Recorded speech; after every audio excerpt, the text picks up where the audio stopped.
Le récap info pour savoir et comprendre cette semaine avec Stéphane Gemani, conseiller régional Auvergne-Rhône-Alpes, conseiller régional CAP 21. Bonjour. Bonjour Christophe. Merci d'être avec nous. Bonjour à tous. Dessinons une alternative pour Grenoble et son agglomération. C'est donc ainsi qu'il a lancé sa campagne pour les municipales de 2020. Dans les starting blocks depuis déjà plusieurs mois, Stéphane Gemani est entré officiellement dans la course, promettant de redonner à notre ville son rayonnement et son attractivité. Face à Éric Piolle, il promet de relancer la réflexion sur la rocade nord, d'étudier l'armement de la police municipale ou encore le renforcement de la vidéoprotection. Rallié à Emmanuel Macron lors de la présidentielle, est-il en marche pour autant ? On posera la question bien sûr à Stéphane Gemani tout à l'heure.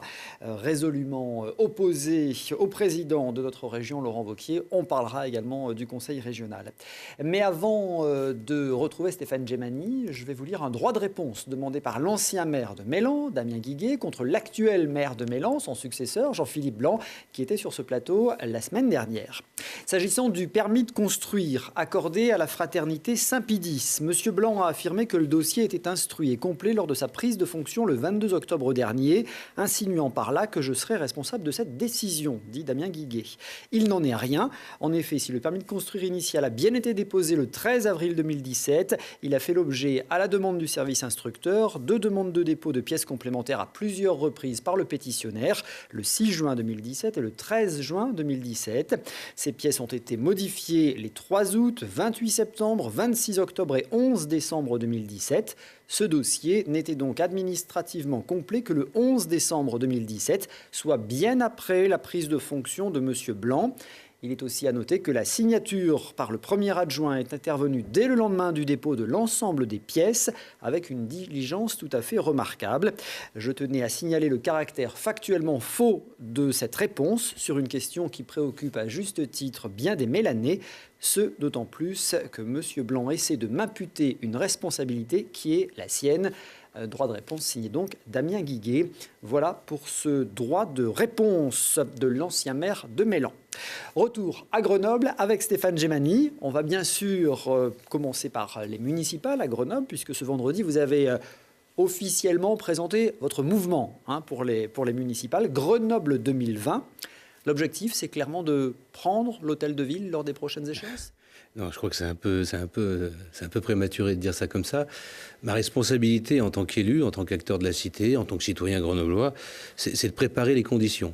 Ces conditions, on les réfléchit avec notre groupe depuis un petit peu avant 2016, mais par respect aussi pour la démocratie, il fallait laisser, comme on le dit, la chance au produit. C'est-à-dire que laisser un petit peu de temps à Éric Piolle de s'installer et de mettre en place certaines choses. Tout n'est pas négatif dans ce que l'on peut remarquer par rapport à ce qu'a fait Éric Piolle, mais c'est vrai que dans la balance, il y a quand même des choses qui ne vont pas dans le sens où l'on aimerait voir notre ville aller. Donc très rapidement, en janvier 2016, on s'est tout de suite organisé de façon à aller justement devant les citoyens grenoblois en organisant des réunions, mais non pas pour leur présenter des choses toutes préformatées, pour les écouter.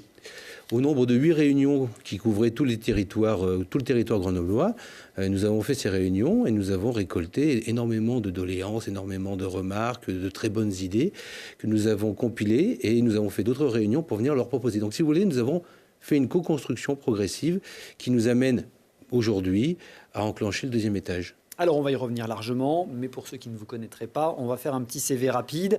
Dans la mandature précédente, vous étiez de l'équipe de Michel Destot, conseiller délégué. Vous êtes à Grenoble connu pour être aussi le fondateur du Vinci, le véhicule d'intervention contre l'indifférence, le Codex, qui est devenu le SAMU social. Votre parcours de militant politique vous a conduit de la droite au centre, d'abord au MoDem, puis au mouvement de Corinne Lepage, CAP 21, donc, auquel vous adhérez aujourd'hui. Et au dernier régional, vous avez été élu conseiller d'opposition à la région Auvergne-Rhône-Alpes sur la liste de Jean-Jacques Kéran, le socialiste. Voilà, qui nous permet de bien vous situer avant de commencer de parler de Grenoble. Aujourd'hui, Grenoble 2020, vous dites c'est une grande coalition sur l'échiquier politique. Elle peut aller d'où à où cette coalition ?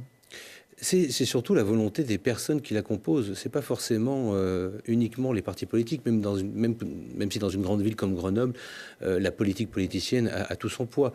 Mais le chamboule-tout qui s'est provoqué a quand même quelque part quelque chose de positif. C'est-à-dire qu'on s'aperçoit que l'on peut quand même travailler sur des sujets et des préoccupations communes en apportant chacun sa pierre à l'édifice. Moi, ce qui m'intéresse justement, c'est qu'on ne soit pas issus de la même culture, qu'on n'ait pas la même histoire. Parce que c'est en cultivant justement cette volonté de vouloir agréer tous ces savoirs, toutes ces expériences, que l'on arrive enfin à trouver quelque chose de commun. Donc chacun doit mettre un peu de l'eau dans son vin, mais il faut qu'on arrive à avoir une solution suffisamment buvable de façon à s'entendre sur un projet commun. Alors vous aimez vous présenter comme quelqu'un issu de la fameuse société civile, mais on sait quand même que les partis politiques ont tout leur poids, d'ailleurs principalement lors des scrutins de liste comme les municipales. Hier, Michel Destau, autant que Jean-Jacques Kerran, avec qui vous avez travaillé, ont réexprimé leur attachement au Parti socialiste. Aujourd'hui, vous avez soutenu Emmanuel Macron à la présidentielle. Votre coalition, finalement, c'est et droite et gauche du président de la République. C'est-à-dire que c'est les droite et gauche, on va dire, du candidat. Parce que je ne suis pas sûr que maintenant cette notion soit toujours en vigueur. Emmanuel Macron aujourd'hui, c'est et droite, c'est ce que vous dites? Alors, certains diront que c'est effectivement sur la balance, ça penche plus de ce côté-là. C'est vrai que dans les dispositions, peut-être parce que c'est le début de mandat, il s'empresse de prendre des mesures qui sont classées dans cette sphère-là. Moi, j'ai plus l'impression que ce n'est plus rien, c'est-à-dire qu'il est en train de tuer un petit peu le phénomène politique.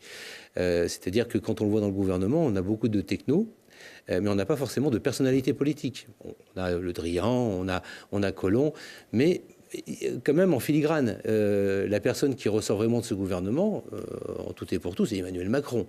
Donc il est en train de faire quelque chose qui n'a plus forcément de saveur véritablement politique. Et ce côté technocratique est en train de tuer un petit peu tout ça, et c'est peut-être aussi le côté un peu désolant de la chose. Alors, on reviendra sur le président de la République tout à l'heure en fin d'émission. Revenons sur votre projet Grenoble 2020. Notre projet. Sur votre projet Grenoble 2020, votre projet de coalition. Et moi, ce qui m'intéresse, c'est de savoir d'où à où elle peut aller, cette coalition. Est-ce qu'elle peut aller, par exemple, avec une entente avec un autre Grenoblois qui est déjà en route pour 2020, le républicain Mathieu Chamussy. Lui aussi a son mouvement de réflexion. Alors lui, ça s'appelle Grenoble nous rassemble. Vous parlez de coalition, lui parle de rassemblement. Et il disait ici, sur ce plateau en novembre, avancer avec Stéphane Gemani, pourquoi pas? On l'écoute et vous réagissez. Je pense que lorsque la situation est grave, et je pense que la situation de notre ville est assez grave, effectivement, il y a, pour un certain nombre de personnes, une capacité à surmonter des différences du passé pour se rassembler sur des éléments fondamentaux. J'ai 47 ans, je suis né dans cette ville. Ça fera 50 en 2020. J'y ai toujours vécu. Donc c'est un peu l'engagement de ma vie, cette ville. Voilà. Indépendamment de savoir ce que je ferai moi, à titre personnel. Pensez bien que ces questions de personnes, elles sont totalement... D'abord, elles n'intéressent personne, et ensuite, elles sont totalement prématurées. Mais ce qui est sûr, c'est que, voilà, oui, moi, je vis cette ville au quotidien, et donc je travaille à l'avenir de cette ville, et que créer les conditions d'une alternance à Grenoble pour que cette ville reparte de l'avant, oui, c'est ce qui me fait vivre. Alors sur ce créneau, il y a aussi Stéphane Gemani, ancien élu aux côtés de Michel Destau également, conseiller régional, plutôt centriste. Il soutient la démarche En Marche d'Emmanuel Macron. Est-ce que vous n'êtes pas finalement sur le même créneau, sur la même réflexion et sur la même méthode ? Mais peut-être, et tant mieux. Alors pourquoi ne pas le faire ensemble ? Mais qui dit que cela ne se produira pas, je n'en sais rien. Je n'ai pas eu l'occasion d'en discuter avec lui. Mais je vais vous dire une chose. Souvent, de temps à autre, certains de vos confrères me disent mais oulala, mais il y a un tel, dites donc, ça va se battre. J'ai tendance à leur répondre que si j'étais le seul, ça serait inquiétant. Parce que plus on est, plus ça veut dire qu'on est nombreux à penser qu'on peut faire autrement et qu'on peut y arriver. Donc plus on est, plus c'est positif. Oui, mais au final, plus les voix des électeurs risquent de se disperser. Qui vous dit que le moment venu, ce large rassemblement que j'appelle de mes voeux ne se mettra pas en œuvre. Alors, je vais vous poser les mêmes questions, Stéphane Djemani. D'abord, depuis le mois de novembre, est-ce que vous vous êtes croisé avec Mathieu Chamussi? Oui, on s'est croisés, mais on se croisait déjà avant, on discutait déjà un petit peu avant, parce qu'on a toujours eu de bons rapports, même si on a quelques aspects qui divergent. Mais justement, Mathieu Chamussi est une personne avec qui on peut discuter. Voilà. Mais est-ce qu'on peut se rassembler avec lui? Est-ce que demain, on peut imaginer une coalition, un rassemblement, appelez ça comme vous voulez, Djemani-Chamussi? Si on parle des deux personnes, je pense qu'il y a des choses qui feraient qu'on pourrait se rassembler, ne serait-ce que tous les deux, mais à deux, on ne fait pas une liste. Il faut que ce soit quelque chose qui soit beaucoup plus large. Donc après, c'est ce que je vous disais, une vraie coalition, c'est savoir sur quoi on s'entend sur un plan programmatique. C'est pas juste parce que on n'a que de l'affinité, même si moi je suis très en empathie, très dans l'affect au niveau politique. Politiquement, lui, il est plutôt à droite, vous êtes plutôt au centre, mais il y a des convergences possibles, c'est ce que j'entends. Il y a des convergences possibles, mais moi je suis quand même issu d'une famille, j'ai de la loyauté par rapport aussi à la famille que je représente. Sinon j'aurais pris d'autres dispositions au niveau régional. Je suis dans le groupe socialiste et démocrate. Et les premiers avec qui je discute, en tout cas, d'une construction possible au niveau grenobloise, c'est déjà avec les personnes, les autorités, on va dire, socialistes, représentantes à la région. Alors, dans le rassemblement de Mathieu Chamussi, il y a d'anciennes adjointes de Michel Destot. Il y a Sylvie Drulon, il y a Marie-Claire Népi, que vous connaissez bien aussi, et qui travaille, en tout cas en ce moment, avec Mathieu Chamussi. Très bien. On ne peut pas dire autre chose. Moi, de mon côté, c'est pareil. J'ai d'anciens adjoints de Michel Destot qui sont avec moi, mais pas uniquement. L'idée, c'est pas non plus d'avoir uniquement d'anciens élus. L'idée, c'est vraiment parce que ça, c'est quand même une des composantes fortes de notre volonté municipale. Enfin, vous le verrez dans les premiers points que l'on développe, la gouvernance. La gouvernance et la citoyenneté sont des éléments forts. Donc l'idée également, c'est ce renouvellement politique. Et ce renouvellement politique passe aussi par une limitation des mandats et un renouvellement des têtes également, et des têtes de l'exécutif pendant le mandat. Oui, vous êtes pour un poste de maire tournant, pour faire simple. Oui, c'est un peu caricatural, mais en tout cas, je suis pour qu'il y ait des cycles de façon à ce que véritablement, si on veut aller vers ce qu'on appelle un nouveau monde, en tout cas, ne plus avoir de baronnie, sur un plan intercommunal comme sur un plan communal, il serait peut-être intéressant d'avoir des cycles. Vous savez, moi, je suis samarinais. À Saint-Marin, on a un parlement qui est élu tous les 5-6 ans, voilà, pour 5-6 ans d'ailleurs, et avec des capitaines régents, 2 capitaines régents, qui sont renouvelés tous les 6 mois. Ça se passe bien, c'est un fonctionnement, voilà. Alors, on ne va pas essayer de prendre cet exemple, mais ça veut dire qu'avec un contexte municipal, sans forcément changer quelque chose au niveau légal, on peut le faire sur un plan municipal localement. Donc une coalition, j'entends bien, avec de la société civile, avec des socialistes ou d'anciens socialistes. Est-ce que cette coalition, elle peut aller jusqu'à fédérer des militants En Marche? Elle le fait déjà, enfin, à titre individuel. De toute façon, moi-même, je suis encore, pour l'instant, je crois, inscrit dans les fichiers d'En Marche, même si je me vois disparaître progressivement de certaines boucles. Mais si vous voulez, l'idée, c'est pas d'avoir quelque chose qui soit forcément estampillé d'un mouvement politique. L'idée, c'est d'avoir des gens qui ont eu un parcours, politique ou non, et qui ont envie de travailler sur un projet et qui sont en adéquation sur ce que nous proposons pour les Grenoblois. Votre relation avec le groupement En Marche, vous en parlez, vous vous trouvez mise à l'écart? On sait que vous seriez laissé tenter par un poste de sénateur avec l'étiquette En Marche. Non, moi, ce qui m'intéresse... j'ai pas du tout candidaté. J'étais même chez vous quand vous m'avez demandé si je voulais être candidat aux législatives. Vous avez répondu bien longtemps à l'avance. En Marche n'était pas encore né, que je ne voulais pas candidater pour les législatives, aussi par loyauté pour Michel Destot. Mais après, il y a eu l'élection d'Emmanuel Macron, la très large élection législative, et après les sénatoriales. Et je me suis tenu à ce que j'ai dit sur les législatives. Et les sénatoriales. Les sénatoriales, c'était plus dans la fibre de mon mandat régional. Je trouve que c'est déjà moins exposé que l'Assemblée nationale. On est en plus petit nombre. Il y a un travail entre sénateurs qui peut se faire même avec des personnes qui ne sont pas de votre sensibilité. On travaille avec les grands électeurs. Et moi, ma volonté encore, celle que j'ai chevillée au corps, c'est vraiment celle de pouvoir travailler sur la grande précarité, l'hébergement d'urgence. Et je trouvais que c'était un lieu vers lequel on pouvait peut-être faire un travail intéressant. Mais En Marche vous a dit non, pas d'investiture. En Marche me dit non. Voilà, enfin, je l'ai pas mal pris. C'est pas, voilà, c'est. Donc aujourd'hui, vous parlez, vous, de coalition.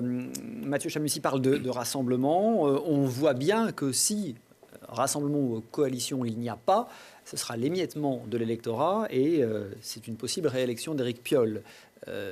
Donc ce rassemblement, il est inévitable, il est essentiel. On ne peut pas faire un rassemblement pour un rassemblement sur n'importe quelle base, sur n'importe quelle conviction, juste parce que on a envie de détrôner quelqu'un. Si c'est pour refaire les mêmes erreurs en ayant une équipe qui n'est pas soudée, qui n'est pas en phase avec le projet et qui va se disloquer un petit peu comme ça s'est passé avec l'équipe actuelle, même si par certains côtés, d'autres intérêts plus politiciens. D'ailleurs, pour une équipe très citoyenne, il y a quand même beaucoup de politiques politiciennes qui les animent. Si nous n'arrivons pas à être suffisamment intelligents de mettre cette intelligence collective en commun, les Grenoblois décideront. Et on en tirera les conséquences. Si vous voulez, moi, je ne me lève pas le matin en me disant qu'un jour, j'irai m'asseoir dans le siège de maire. Ce qui m'intéresse, c'est ce travail d'équipe.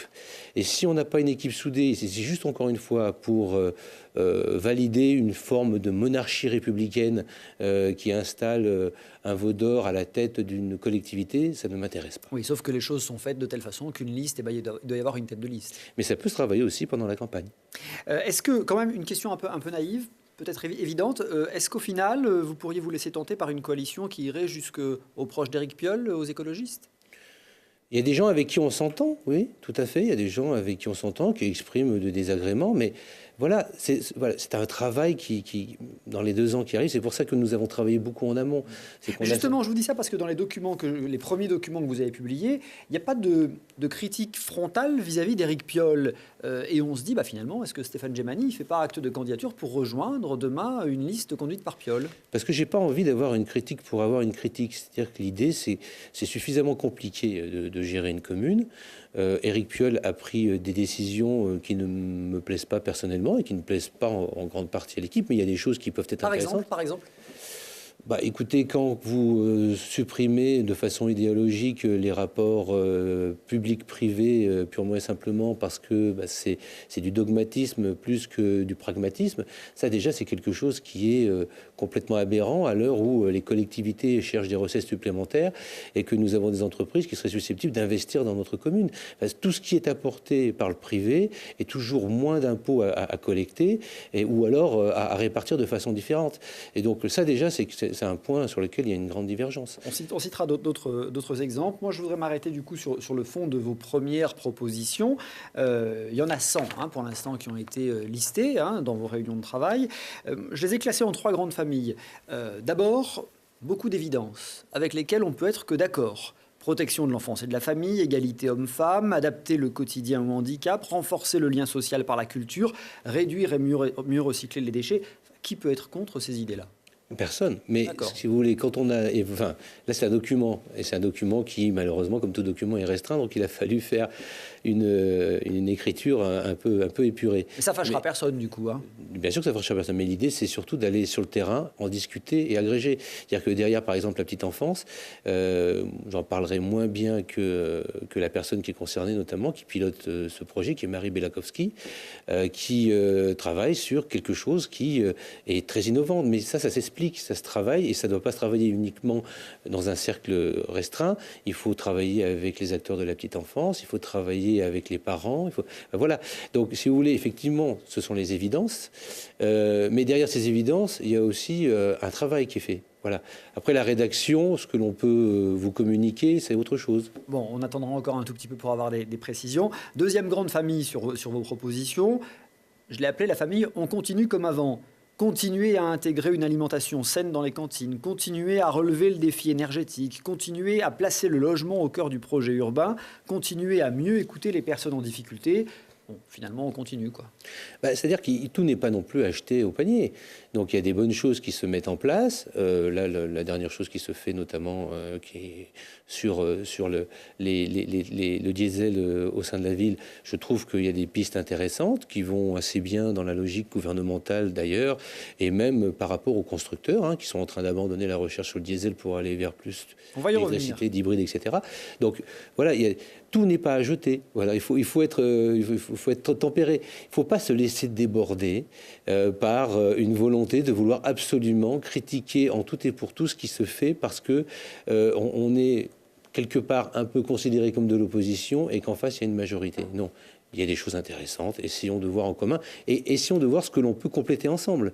Parce que si vous voulez, sur les aspects notamment de sécurité, c'est le premier point qui est sorti de ces réunions et sur lequel on a travaillé vivement. On a voulu tout de suite les mettre en apparence et même les communiquer à la majorité actuelle parce que l'idée, c'est pas d'en faire uniquement un programme municipal. L'idée, c'est de leur dire peut-être qu'il y a des idées qui sont intéressantes et que vous pouvez mettre en vigueur tout de suite. Je ne sais pas si ça aurait influencé ce qui s'est passé avec la police du quotidien. Je n'y crois pas une seconde. Je pense que ça, c'est sur un autre niveau. Mais on n'a pas été entendu. On va revenir précisément à ces questions, parce qu'il y a la troisième famille de vos propositions. Les questions plus clivantes, et vous nous connaissez, nous les journalistes, c'est bien sûr sur celle-ci qu'on va s'arrêter. J'espère bien. Première proposition, relancer la réflexion sur la rocade nord, le tunnel sous la Bastille. C'est une blague ? Non, pourquoi vous voulez que ce soit une blague ? Il ne faut rien s'interdire. On a quelque chose quand même qui est évident, une ville qui est saturée avec une topographie que l'on connaît, très compliquée. Ce qui est fait actuellement n'est pas tout négatif, encore une fois, mais c'est un traitement de surface qu'on fait. Et donc c'est comme si on faisait une impression d'une page avec une imprimante 3D. Il faut vraiment travailler la ville en 3 dimensions. Maintenant, moi je ne suis pas pressé. Le projet, ça fait plus de 50 ans qu'on l'attend. Mais pourquoi s'arrêter de réfléchir sur des alternatives? L'idée, moi de supprimer la voiture en ville, je la partage. Mais supprimer la voiture en ville, ça ne veut pas dire qu'on perd l'attractivité que Grenoble est en train de perdre par rapport à sa ville, à son commerce, à son économie, même à se vivre ensemble. On n'a pas uniquement des économies qui partent de Grenoble, mais on a des anciens Grenoblois qui partent de Grenoble. Sur ce point-là, Éric Piolle a fait perdre du temps à la ville. Je pense que, en tout cas, on a pris beaucoup de retard. Et le retard, vous savez, c'est le retard qu'on prend quand on gère une collectivité, pour le rattraper, il n'est pas équivalent. Et donc, on aura beaucoup plus de temps à mettre en place. Donc, c'est pour ça que, pourquoi s'interdire de façon dogmatique à ne pas penser à des alternatives? Je pense que le contournement, en tout cas, en travaillant avec des géologues, des géographes, ce sont des choses qui sont possibles. Maintenant, il nous faut travailler sur des projets peut-être plus vertueux. Moi, par exemple, je n'étais pas pour le projet du Conseil général de l'Isère quand il a été sorti, ce que je le trouvais beaucoup trop coûteux par rapport à son utilité. Par contre, le projet Cognier est une piste qui serait intéressant de creuser, mais peut-être de façon beaucoup plus vertueuse, avec moins d'impact environnemental, mais avec un traitement qui ferait qu'à terme, il faut penser l'avenir. Peut-être que cet ouvrage pourrait un jour devenir quelque chose de différent, parce que les modes de déplacement vont changer, parce que peut-être qu'on pourrait faire du ferroutage. Donc voilà, il faut imaginer l'avenir, il ne faut pas penser à petits pas, il faut penser à long terme. Deuxième proposition que vous faites, pour assurer la sécurité, plus de policiers municipaux et une réflexion sur l'armement et sur la vidéoprotection. Sur cette question-là, vous êtes complètement à contre-courant avec la mairie actuelle. Alors, c'est plus fin que ça. L'idée, c'est de renforcer les effectifs de police municipale. C'est dire qu'on a perdu quand même quelques effectifs de police municipale, notamment les derniers qui avaient été recrutés de la gendarmerie ou de la police nationale, qui étaient destinés justement dans certains horaires, à avoir justement la possibilité d'avoir un port d'armes. Plus que l'armement, c'est de travailler sur l'équipement des policiers municipaux. Les effectifs, les grossir effectivement parce qu'on a besoin sur les territoires, mais surtout c'est la répartition géographique. La ville de Grenoble a un patrimoine exceptionnel, d'une ville qu'on avait comparé à l'époque avec Michel Destot, d'une équivalence de 450 000 habitants. On a plus d'1 million de mètres carrés. Donc ça veut dire que sur chaque secteur, on peut trouver des lieux que l'on pourrait affecter justement à des antennes de police municipale. Mais l'idée, c'est pas uniquement de délocaliser la police municipale, c'est de faire en sorte qu'elle puisse partager des lieux avec des membres de la police nationale et des membres de la gendarmerie, de façon à ce qu'il y ait une réelle présence. Et relier ça à la vidéosurveillance. Parce que moi non plus, je n'étais pas un adepte du tout sur vidéosurveillance. L'idée de la vidéosurveillance, c'est qu'on puisse intervenir très rapidement sur les lieux et qu'on puisse avoir une véritable utilité par rapport à cette vidéosurveillance. Il faut remettre de la vidéoprotection, il faut développer les caméras, on est d'accord. Il faut réfléchir de façon différente. Ce qui s'est passé à Nice nous apprend qu'un excès de vidéosurveillance n'empêche pas le drame qui s'est passé. Donc il faut aborder la vidéosurveillance de façon différente. Donc c'est pour ça qu'il faut que nous proposons de remettre en place un comité d'éthique de façon à ce qu'il y ait une réflexion. Il ne faut pas tout arrêter pour des raisons idéologiques. La vidéosurveillance a son utilité, elle ne règle pas tout. Mais il faut y associer d'autres outils périphériques si on veut que ce soit un tout qui puisse apporter cette protection que la ville et l'agglomération a besoin. L'armement de la police municipale, dans l'équipe de Michel Destot à laquelle vous apparteniez, la police municipale était armée. Pas encore, non, on avait... En tout cas, Jérôme Safar l'avait mis sur son programme, voilà, l'avait proposé lors de la campagne. Voilà. Vous étiez sur la liste de Jérôme Safar, donc j'imagine que vous êtes pour. Vous me dites qu'il faut réfléchir.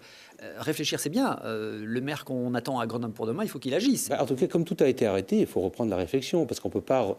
Il y a quand même, en quelques années, beaucoup de choses qui se sont passées.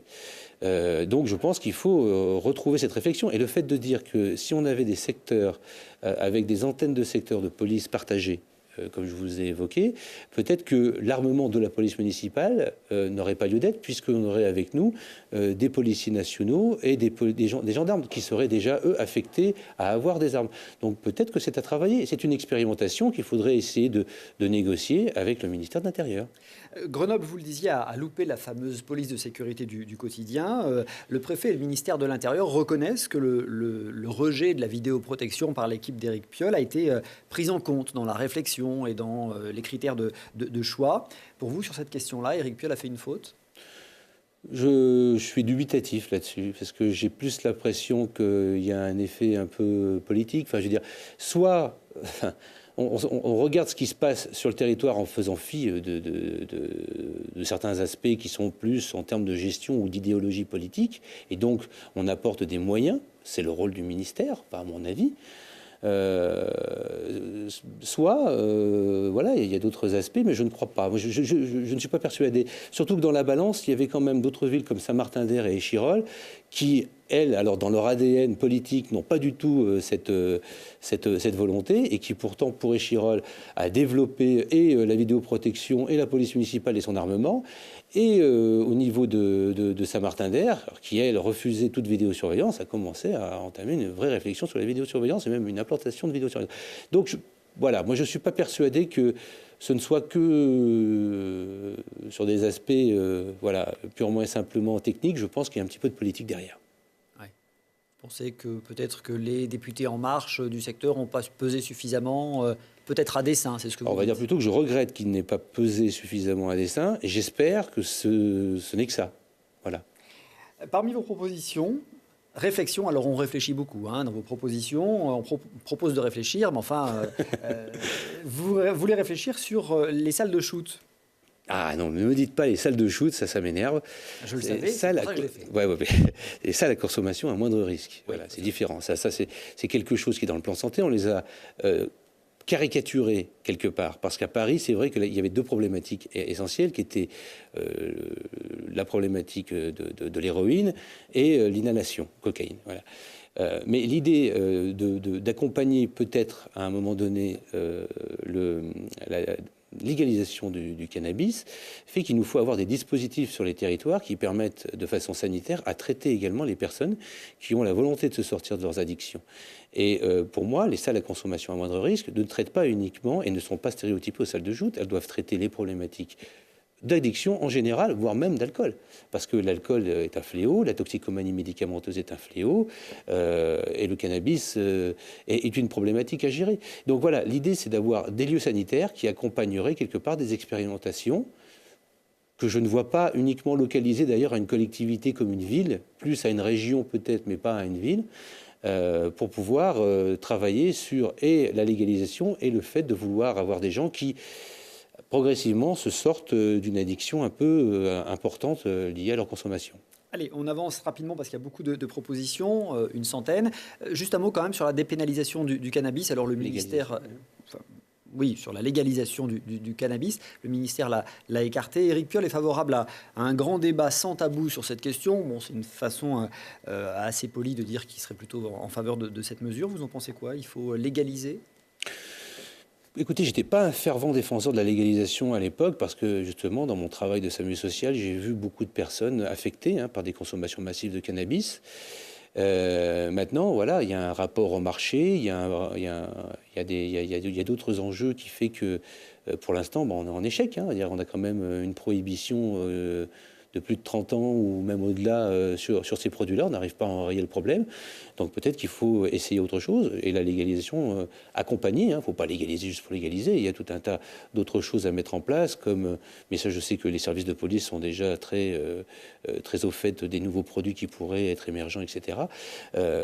Pourquoi pas? Voilà. Il faut encadrer tout ça. Il ne faut pas juste déclamer qu'il faut légaliser. Il y a un vrai travail à mettre en place.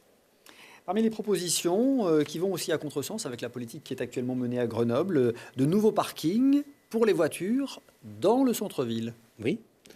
Alors ça, c'est un vieux projet qu'on a fait réémerger parce que, voilà, l'idée, encore une fois, c'est, et là je suis assez d'accord avec la municipalité ou même l'intercommunalité, enfin la métro, c'est de faire disparaître les véhicules dans la ville. Vous voulez mettre des parkings sous la place Victor Hugo? Oui, mais ils seront. L'idée, c'est de faire un passage entre ce qui était à l'époque comme idée à première vue faisable, entre le boulevard Jean-Paul et la Porte de France. C'est-à-dire que, encore une fois, pour l'instant, on a un traitement de surface. On empêche les voitures de rentrer dans la ville. Et donc, on a toute une répartition et une économie qui est en train de se traiter par ailleurs, notamment dans les périphéries de Grenoble, mais même au-delà. C'est-à-dire que on a le même problème, par exemple, de circulation à Chambéry. À Chambéry, ils voient leur zone commerciale augmenter, exploser, parce qu'il y a beaucoup de personnes de la vallée qui vont maintenant à Chambéry plutôt qu'à Grenoble ou même dans la périphérie de Grenoble. Donc, si vous voulez, il y a tout un travail à mettre en place de façon à ce que, comme par exemple sur les Champs-Élysées, on peut faire disparaître la voiture. On arrive maintenant à traiter les gaz d'échappement justement avec des ouvrages comme cela. Donc c'est aussi une baisse de pollution à envisager. Et puis ça permet tout simplement de répartir dans la ville les gens qui pourraient sortir de façon par des montées, par des ascenseurs. Je comprends bien, entre le boulevard Jean-Paul, donc l'hôtel de ville on va dire, et la Porte de France, sous le boulevard Agues-en-Bas, en gros, vous verriez une tranchée couverte? C'est pas que je verrais, c'est qu'à première vue, c'est faisable. Et encore une fois, avec les géographes ou les personnes qui, elles, connaissent bien les souterrains, on va dire, de Grenoble, ils vous disent que techniquement, c'est faisable. C'est pour ça qu'il ne faut pas se supprimer déjà d'une part de cette réflexion et même de cette recherche pour pouvoir voir si c'est toujours faisable, mais surtout des partenariats publics-privés. On n'a pas le même raisonnement. On est toujours en train de se dire que quand dans un partenariat public-privé, c'est souvent le public qui est défavorisé. On n'a pas le même rapport au temps. Une entreprise peut pas licencier, mais disparaître, alors qu'une commune ne disparaît pas. Donc on n'a pas le même rapport au temps. Donc moi je pense qu'il y a, et c'est le rôle du politique, de bien négocier des concessions, de bien négocier des contrats, de façon à voir si l'on peut arranger dans notre ville des aspects qui feront qu'on retrouvera une économie, on retrouvera une vie qui est en train de disparaître malheureusement à Grenoble. Donc, si j'imagine la maquette de votre projet, c'est des voitures en souterrain sous Agues-en-Bas, sous le boulevard Maréchal Joffre. C'est des sorties, alors un parking sous la place Victor Hugo, et puis des sorties de piétons pour aller en surface. Place Vaucanson aussi, ça peut être le parking de la place Vaucanson, vous le faites disparaître, vous en faites un grand parc jusqu'au bâtiment de la Banque Rhône-Alpes. Vous pouvez avoir des entrées. Enfin voilà, l'idée c'est de plus végétaliser, sortir la voiture, avoir plus de déplacements d'eau en surface, mais garder cette attractivité. Parce que l'économie à Grenoble, la richesse que l'on doit apporter à Grenoble doit être toujours identique. Vous avez vu que le projet cœur de ville, cœur de métropole à Grenoble, c'est pas du tout ça. Peut-être qu'il faut, parce que c'est un projet de surface, c'est pas un projet en plusieurs dimensions. Il faut envisager notre ville sur plusieurs dimensions, de par sa configuration. Grenoble ne peut pas redevenir la ville de réserve qu'elle était avant les années 70. Si j'ai bien compris vos positions, la concertation qui a été menée autour de ce réaménagement du cœur de ville de Grenoble, pour vous, c'est un des grands échecs d'Éric Piolle? En tout cas, je ne suis pas sûr que ce soit la plus grande réussite, en tout cas, oui. Voilà. Les concertations... C'est quoi, on a organisé l'asphyxie du centre-ville, c'est ça? Oui, quelque part, on essaye d'essayer d'asphyxier certaines zones au centre-ville pour pouvoir assouvir son idéologie, alors voir sa programmatique. C'est ça un petit peu les contradictions que l'on a avec eux. C'est-à-dire qu'on n'est pas là pour faire d'une ville pour des réservés ou pour des élites. L'idée de Grenoble, c'est que ce soit une ville qui vive, ce soit une ville centre. Enfin, je veux dire, ce soit une ville qui... il ne faut pas qu'au demain, on devienne une ville dortoir et tout ce qui peut être économique, tout ce qui peut être vie externe se fasse justement en périphérie plutôt que dans la ville. Cette semaine, la métropole a annoncé de nouvelles mesures pour lutter contre la pollution atmosphérique. Les utilitaires et les camions diesel seront interdits sur 9 communes d'ici 2025. Et le maire de Grenoble est allé plus loin puisqu'il souhaite que sur sa commune, tous les véhicules diesel soient interdits d'ici 2030. Le ministre de l'écologie lui a fixé la date de 2040. Donc Éric Piolle veut aller plus vite. C'est une bonne chose ? C'est une étape. Après, vous voyez, les choses bougent, on l'a bien vu. On est passé à 2040 au niveau gouvernemental, mais ça va dans le bon sens. C'est-à-dire qu'à un moment donné, effectivement, je pense que voilà, il y a des choses qu'il faut résoudre. Il faut être un peu, on va dire, dur. Coercitif ? Pas coercitif, mais en tout cas résolu. Si on ne pose pas des dates butoirs, on ne se donne pas non plus d'échéance et donc on se laisse un petit peu aller. Vous avez entendu ce qui se dit, bannir les véhicules diesel les plus polluants, donc les plus anciens. C'est pas très social finalement, parce que c'est qui a des véhicules anciens très polluants ? C'est les gens les moins favorisés. Vous me précédez, c'est-à-dire que c'est ça le problème, c'est quel accompagnement ? La ville a beau dire de vouloir, la ville de Grenoble comme la ville de Paris a beau dire à un moment donné on ne veut plus de véhicules diesel à l'intérieur. Quelles sont les personnes qui vont pouvoir accéder à la ville ? Donc c'est ce que je vous disais tout à l'heure. Il ne faut pas qu'on fasse de Grenoble une ville privative pour des élites. Il faut qu'on en fasse une ville pour tous. Donc à un moment donné, quelles sont les méthodes d'accompagnement ? Comment on fait pour pouvoir aider les personnes à changer leur véhicule ? Voilà. Alors moi j'ai confiance parce que ça va dans le bon sens. Peut-être qu'il y aura des mesures gouvernementales qui viendront en aide. Et puis surtout, c'est les constructeurs qui commencent à travailler, qui abandonnent la recherche sur le diesel pour aller vers plus tout ce qui est hybride et électrique, voire même la pile à combustion.